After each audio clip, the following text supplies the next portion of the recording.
बिसोरनि मुङावहाय आंनि गोजोननायखौ अननायखौ जासिग्रोबाय। गोबाव सम जाबायमोन नोंथांमोनजों लोगो लानो सानब्लाबो गोबां उसुबिदानि थाखाय आं नुजानो हायाखैमोन। दिनै नुजाबाय। दिनै जोंहा फ्रेन्डशिप डे दङ। जों जेब्ला वाट्सएपफ्राव फेसबुकफ्राव जों टुइटारफ्राव नायगोन दा दिनैहाय फ्रेन्डशिप डेनि बयबो दिनैहाय स्टेटास होलादों। नाथाय जोंनि जिउआव बे फ्रेन्डशिप डेआ मा जों बेखौ आं गुसुङै सावरायगोन।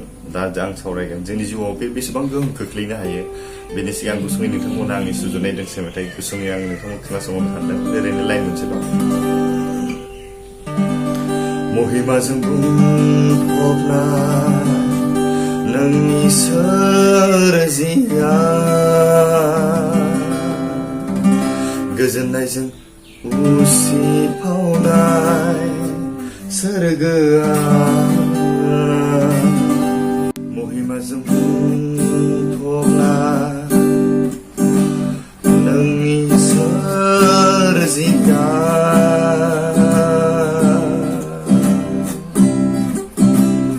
गोजोननायजों उसिफावनाय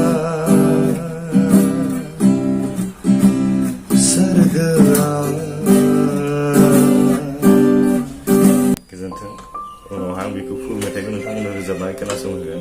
जों दिनै सावरायनि जों दिनैहाय जों फेसबुकफ्राव नायब्ला नुयोना दिनैहाय friendship day happy friendship day बेबायदि जों गोबां स्टेटास होनायखौ नुदों। वाट्सएपफ्राव बेबायदिनो मेसेजफोर दैथायलायनाय फाथायलायनायखौ जों नुनो मोनदों। नाथाय जोंनि जिबनाव बे दिनैहाय बेसेबां गोनांथि जों साननानै नायदो। जों जोनोमनिफ्राय जों गोरलैनिफ्राय जों जोनोम जानायनिफ्राय जोङो बोसोरसे थांनाय लोगो लोगो जों बार्थडे फाथियो। बेनि उनावहाय मा खालामो जोङो सेंग्रा सिख्ला जोहोलावफोर जाब्ला जों मा जोंनि रिलेशनशिप एनिभार्सारि जों फाथियो ना। जों बार्थडे फाथिबाय, जों एनिभार्सारि जों फाथिबाय। बेनिफ्राय उनावहाय मा जों फाथियो भेलेन्टाइन्स डे जों फाथियो ना। बेनिफ्राय मादार्स डे फादार्स डे बेबायदिनो 15 आगस्टनि सेलिब्रेसन डे जों बेबायदिनो चिलड्रेन्स डे टिचार्स डे बेनि उनाव क्रिसमास डे गोबांथार फालियो आरोना। नाथाय जोंनि जिबनाव साननांगौआ नैबेसो जों बेफोरखौ फैबाय थागोन जिबनाव थांबाय थागोन। नाथाय जोंनि जिबनाव मोनसे गोनांथारसिन मोनसे सान फैगासिनो दं। बे साना मा जोंनि जिबनावहाय जों मिथिनो गोनां। दिनै भेलेन्टाइन्स डे फैगोन, दिनै फ्रेन्डशिप डे फैगोन, बे बाबेनलांगोन। बेखौ फालिनायाव नोंथांनि जिबनाव मा मुलाम्फा दं बेखौ जों साननानै नायदोना। माबा मोनसे हयथ' लाब जानो हागौ ना। दिनैहाय जायफ्रानोखि रिलेशनशिपआव दं, जायफ्रानोखि फ्रेन्डशिपआव दं बिथांमोननि थाखाय मोनसे खुसिनि बाथ्रा नङा होमबा। नाथाय जोंनि जिबनाव मोनसे मा फैगासिनो दं जाजमेन्ट डे जों बेखौ गोसोखांदोंना। जाजमेन्ट डे जोंनि जिउनि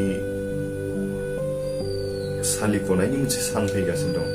बेनिखायनो जों दिनैहाय बे फ्रेन्डशिप डेखौ जों माबायदि फालिगोन ना। जों फालिनायनि ओंथिया मा जों जिबनाव जों फालिनो हागोन। नाथाय बै मोनसे जाजमेन्ट डेखौ जों नाहरनि ना। इसोरनि बे जाजमेन्ट डेनि थाखाय जों थाम थिम खालामनि। जों बार्थडे फैयोब्ला बेनि केकनि थाखाय जानाय लोंनायनि पार्टिनि थाखाय जों गोबांथार जगार खालामो ना। बेनिफ्राय मा जों भेलेन्टाइन्स डे बार्थडे फैयोब्ला बेबायदिनो मा जों थाम थिम खालामो। गोबां सेलिब्रेसनफोर मेरिज एनिभार्सारि जों फैयोब्ला जोङो मास मोनसे मोननैनि सिगां जों थाम थिम खालामो। नाथाय जों जाजमेन्ट डेनि थाखाय जोंनि जिबननि जोबथा जे बिसारनि थाखाय जों गावखौ थाम थिम खालामनो हाया, हादोनो हायाखै। आं बेखौसो नोंथांमोनखौ बुंनो सानो दिनैनि बे फ्रेन्डशिप डेनि